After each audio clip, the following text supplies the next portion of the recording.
walk you through that right now. You're going to know something is an assignment if, when you click into it, it has a Submit Assignment button over in the right column. When you're ready to submit, you're going to click on that button. You have two options for how to submit that assignment.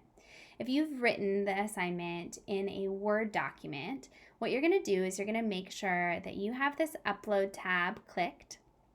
Then you're going to find this little icon that says File when you hover over it.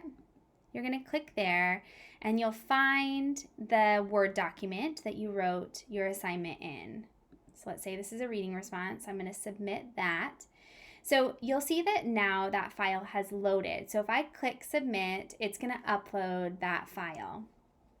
My other option for how I can complete this assignment is by clicking on the Create tab right here. So I'm going to click there, and I can actually write my assignment right here and click Submit.